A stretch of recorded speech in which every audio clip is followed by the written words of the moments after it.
Hello बच्चों। तो ये जो क्वेश्चन है ये जेई मेन 2024 का क्वेश्चन है। अभी हाल ही में जो हुआ था जेई मेन 2024 जनवरी में उसका है। सोल्यूशन चैप्टर का क्वेश्चन है, बहुत ही आसान है, नॉर्मल फार्मूला लगने वाला क्वेश्चन है। ठीक है, अगर हम इसको ध्यान से क्वेश्चन को सॉल्व करें तो ये हमें 4 मार्क्स इजीली दे देगा। क्या है क्वेश्चन, आप इसको ध्यान से पढ़ लीजिए। अगर आपने इस क्वेश्चन को ट्राई किया है, नहीं किया, ट्राई नहीं किया है, तो एक बार वीडियो को पॉज करके खुद से ट्राई करिए, उसके बाद देखिए कि इसके सोल्यूशन को कैसे आपका आंसर कितना आ रहा है। ठीक है, क्या है क्वेश्चन, इथिलीन ग्लाइकोल है। ठीक है, उसको हमने x kg लिया है, उसको मिक्स किया जा रहा है किसी सॉल्वेंट में, सॉल्वेंट मेंशन नहीं किया है। ठीक है, किसी सॉल्वेंट में डाला डिजॉल्व किया जा रहा है, कितना 18.6 kg सॉल्वेंट में, जिसकी वजह से टेम्परेचर में जो चेंज आ रहा है 20 डिग्री टेम्परेचर डिप्रेस्ड हो जा रहा है। उसका जो फ्रीजिंग पॉइंट है वो 24 डिग्री क्या हो रहा है, चेंज हो जा रहा है। तो calculate the value of x, आपको वैल्यू ऑफ एक्स बताना है कि मतलब कितना ग्राम इथाइलिन ग्लाइकोल हमने डिजॉल्व किया हुआ है इसके अंदर। ठीक है, दिया हुआ है क्या, के एफ की वैल्यू दिया हुआ है, मतलब के एफ की वैल्यू किसका होता है, हमेशा सॉल्वेंट का दिया जाता है। तो सॉल्वेंट का के एफ की वैल्यू जो दिया हुआ है 1.6, के एफ का मतलब होता है freezing point constant value, depression in freezing point constant value होती है। ठीक है, 1.6 डिग्री पर मोलर है, और molecular weight of ethylene glycol दिया हुआ है 62 ग्राम। ठीक है, अब इसको कैसे क्वेश्चंस को अप्रोच करना है, तो हमें फार्मूला पता है कि डिप्रेशन इन फ्रीजिंग पॉइंट क्या होता है।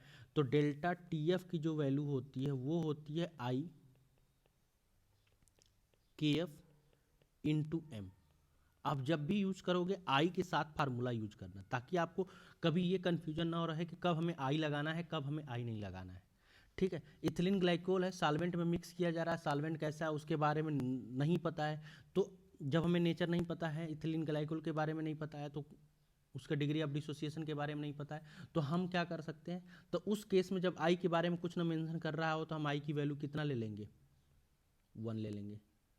ठीक है, उसके बाद डेल्टा टी एफ की वैल्यू आपको दे चुका है, डिप्रेशन इन फ्रीजिंग पॉइंट कितना चेंज हो रहा है फ्रीजिंग पॉइंट में, तो 24 डिग्री टेम्परेचर का चेंज आ रहा है, ये दे चुका है। ठीक है, मास ऑफ सॉल्वेंट हमें दे चुका है, मास ऑफ सॉल्वेंट कितना है, तो मास ऑफ सॉल्वेंट है 18.6 kg। मास ऑफ सॉल्यूट हमको नहीं दिया हुआ है, वो दिया हुआ है हमें x kg। ठीक है, यानी कि 1000 इतना ग्राम। ठीक है, के एफ की वैल्यू हमें दे चुका है, के एफ इक्वल टू कितना है 1.6 डिग्री पर मोलर। अब यहां से हम बात करते हैं, तो आई हमारा क्या होता है, तो वाई हमारा होता है वांटा फैक्टर, वांटा फैक्टर। अब वांटा फैक्टर क्या होता है, तो ये होता है, एक साइंटिस्ट से उन्होंने बताया कि अगर हम किसी सॉल्यूट को किसी सॉल्वेंट में डालते हैं तो उसके वो क्या होता है, अपने आयंस में ब्रेक करते हैं। ठीक है, जिसके ऊपर सोल्यूशन हमारा डिपेंड करता है, फ्रीजिंग पॉइंट मेल्टिंग पॉइंट हमारे क्या होते हैं, डिपेंड करते हैं। ठीक है, उसके बाद हमारा delta T F change in freezing point, freezing point में कितना चेंज हो रहा है उसको बताता है, change in freezing point. M क्या है हमारा, एम होता है मोललिटी, मोललिटी, मोललिटी क्या होता है, तो मोललिटी होता है मोल ऑफ सॉल्यूट इनटू 1000 अपान में मास ऑफ सॉल्वेंट ले लो इन ग्राम।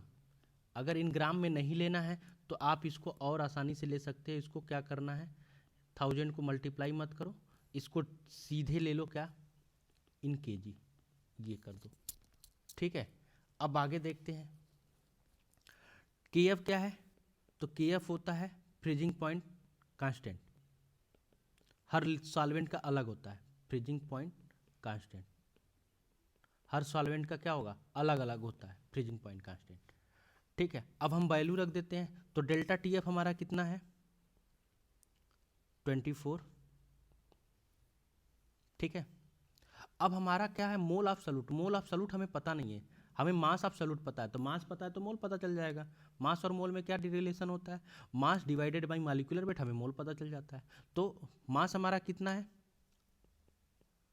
1000 gram divided by mass of molecular weight कितना है, तो ये हमें आ गया मोल।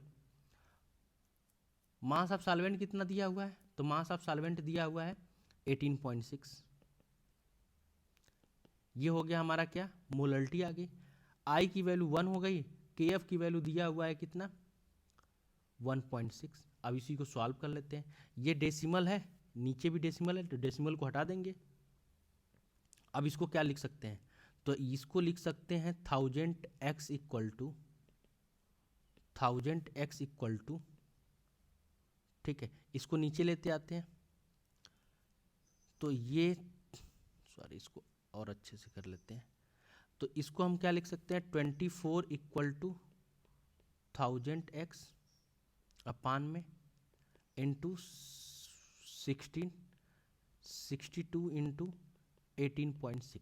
अब तो x इक्वल टू क्या हो जाएगा, तो सारे वैल्यू को इधर कर देते हैं, 24 into 62 into 18.6 divided by 16 into 1000।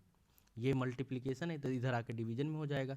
तो ये 8 से कट कर देते हैं, तो 8 तरीके 24 हो जाएगा, 8 दूनी 16 हो जाएगा, 2 से इसको कट करेंगे तो ये हो जाता है 31। अब इसका ये 18.186 हो जाएगा।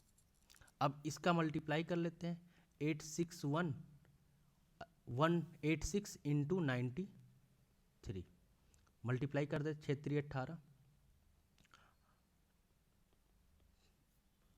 ये करेंगे 9 6 54, 5 9 8 72, 5 77, 7 9 7 16। अब इसको सॉल्व करेंगे तो 8 8 5 13, 8 हो गया, 9 5 4 9, 7 5 12, ये हो गया, ये हो गया। अब इतना ग्राम है, इसको क्या करेंगे 1000 से डिवाइड कर देंगे, तो ये आ जाएगा 17.298 kg, क्योंकि एक्स हमारा क्या है केजी में है, तो ये आ गया केजी। अब जो वैल्यू हमारी आने वाली है वो कितनी आ गई 17। तो हमसे क्या पूछ रहा है, इंटीजर में वैल्यू पूछ रहा होता है, क्योंकि जब ऑप्शन नहीं दिया होता तो हमसे नियरेस्ट इंटीजर लेके चलता है। तो नियरेस्ट इंटीजर में आंसर क्या हो जाएगा, x इक्वल टू 17। तो x की जो वैल्यू आ जाएगी वो कितनी आ जाएगी 17 आ जाएगी, ठीक है। तो इस तरह से क्वेश्चंस को हमें करना है। फार्मूले जो है, डाटा दिया नहीं होगा तो डाटा के हिसाब से हम उसको सॉल्व करेंगे। आसान चैप्टर है, सॉल्यूशन बहुत ही आसान चैप्टर होता है सॉल्यूशन का। आप इसको करिए, अगर कोई डाउट आता है तो आप हमें ज़रूर कमेंट करिए, हम आपके डाउट्स को क्लियर करेंगे, ठीक है। और भी ऐसे क्वेश्चंस जेईई मेंस के लिए हमारे चैनल पे बने रहिए, ठीक है बच्चों। Thank you.